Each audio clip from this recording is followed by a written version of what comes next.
দেখুন, দেশ একটা মাটির টুকরো নয়, দেশ তৈরি হয় মানুষ সঙ্গে।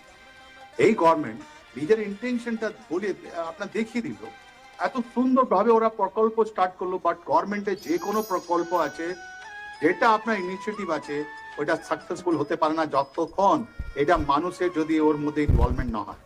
আপনি সাউথ 24 পরগনা, নর্থ 24 পরগনা, নদিয়া, মুর্শিদাবাদ, মালদা, আপনার সাউথ এন্ড নর্থ দিনাজপুর, তারপর কুচবিহার অ্যান্ড এই জলপাইগুড়ি যদি আপনি দেখেন, এই বর্ডারের কাছে যতগুলো আপনার গ্রাম পঞ্চায়েত আছে, ওদের প্রধান আছে, ওদের যে ব্লক আছে, ওরা কারা? এই যে ওখান থেকে যে লোক আসছে যারা রিয়েল ইনফিল্ট্রেটার, আমি আবার আপনাকে বলছি, ওখানকার বাঙালি হিন্দুদের উপরে অনেক জবরদস্ত অত্যাচার হচ্ছে বাংলাদেশে। আপনার চোখে জল চলে আসবে। প্রত্যেক দিন আমাদের মা বোনকে আপনাদের ওখানে এত ভাবে প্রতারণা করতে, ওদের কাছে কোনো রাস্তা নেই। কিন্তু যারা এখানে আসছে, ওদের ওদের আধার কার্ড কে বানিয়ে দিল, ওদের পাসপোর্ট কে ভেরিফিকেশন করে দিল। এই এই যে বর্ডারের কাছে যারা লোক আছেন প্রধান, ওদের তদন্ত হওয়া উচিত, ওদের তদন্ত করতেই হবে। আর তার জন্য আপনি জানেন, আপনাকে এখন আবার একটা জার্নি বের করতে হবে, যাত্রা বের করতে হবে বর্ডার দিকে। 2024-এর পর যখন আমরা বর্ডারের দিকে গেলাম, আমরা আবার আমাদেরকে বলা হতো, ভালো ভালো চিত্র দেখানো হলো যে বিএসএফ নিজে একটা কাঁধায় একটা নিয়ে বন্দুক নিয়ে টহল মারছে, কিন্তু গ্রাউন্ডে ওসব কিছু ছিল না। গ্রাউন্ডে ওসব কিছু ছিলই না। আপনি আন্ডারগ্রাউন্ড বাংকার বানিয়েছে, কত বিজনেস এই দিক থেকে ওই দিকে, হাজার হাজার কোটি থেকে বেশি টাকার আপনার স্মাগলিং হলো।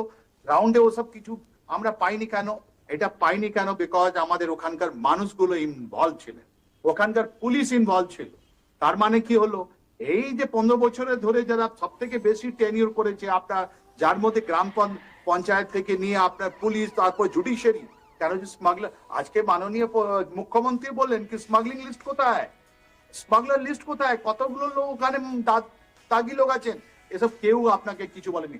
আর আবার একটা ন্যারেটিভ বিল্ড আপ করা হচ্ছে কি যদি আপনি পশুধনকে যদি আপনি করতে দেবেন না, যদি একটা ইসলামের যদি একটা ধর্মে আপনি কাটতে দেবেন না, তাহলে আমরা কি করবো, আমি মরে যাব। একটা ইন্সপায়ার্ড লিগ তৈরি হচ্ছে, এটাই আমাদেরকে কাউন্টার করতে হবে।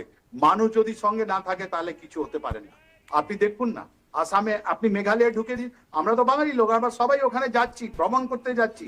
আপনি মেঘালয় যান, আপনি বাংলাদেশ বর্ডারের কাছে যান, আপনি দেখবেন একটা খুব স্বচ্ছ একটা নদী আছে, নদী আশপাশ কোনো কাঁটাতার নেই, শুধু ওখানে পশুধন আর স্মাগলিং ছাড়া আপনার কোনো মানুষ এই দিক থেকে ওদিকে হচ্ছে না। বিকজ ওখানকার মানুষ এত অ্যালার্ট, ওখানকার যে গ্রামের লোক আছে ওদেরকে বলা হয়েছে, যদি তুমি কোনো একটা ফরেনারকে দেখো, তুমি যদি একজন লোককে দেখো যেটা মেঘালয় হাসি বা নেয়, ওদেরকে ধরে আপনি নিজে পুলিশ স্টেশনের কাছে দিয়ে দাও। এই অ্যাওয়ারনেস যদি আমাদের পশ্চিমবঙ্গে মাটিতে না আসে, তাহলে অনেক প্রবলেম আছে। আর আপনাকে বলে দিই, এই যে আপনি দেখবেন শীঘ্রই আমাদের পশ্চিমবঙ্গে বিধানসভা খালি হয়ে যাবে, কেন যে সরকারের নির্দেশে বন্দে মাতরম, বন্দে মাতরম গাইতে হবে। তাহলে আমরা দেখবো, এই যে যারা বলছেন যে আমরা অখিল ভারতীয়, আমরা তৃণমূল কংগ্রেস আছি, ওদের দেখবো আমরা তোমাদের 80 জন এমএলএ মধ্যে কতজন লোক আমাদের বন্দে মাতরমে আছেন। যদি তুমি বন্দে মাতরমে নয়, তাহলে তোমার যদি ধর্ম উপরে হয়, তাহলে কাটাতারে ওপারে।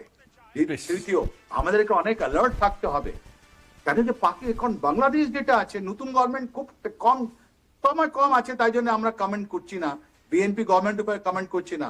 কিন্তু গত মাসে আপনি দেখবেন ওদের যতগুলো অফিসার ছিল, ওদেরকে পাকিস্তান পাঠিয়ে দেওয়া হয়েছে ট্রেনিং এর জন্য। Pakistan army Naval officer, air force officer, যখন আমরা অপারেশন সিন্দুর অবজার্ভ করছিলাম 1 বছর, তখন ওদের কাছে পাকিস্তানি এয়ারফোর্স অফিসার আছে। বহুত শীঘ্রই পাকিস্তানের প্রাইম মিনিস্টার, পাকিস্তানের যে আসিম মুনির আছেন, উনি বাংলাদেশে যাচ্ছেন, রাইট? আর যখন ওরা ওখানে ওনার একটা নাকড়ি গেছিলেন, ওনার মিনিস্টার, ইন্টেরিয়র মিনিস্টার গেছিলেন, উনি তো বঙ্গবন্ধুর এতে যাননি, মুসলিমতে যাননি, উনি খালেদা জিয়া গেছেন। ঠিক আছে, খালেদা জিয়া ওনার একটা ভূতপূর্ব একটা প্রধানমন্ত্রী আছে।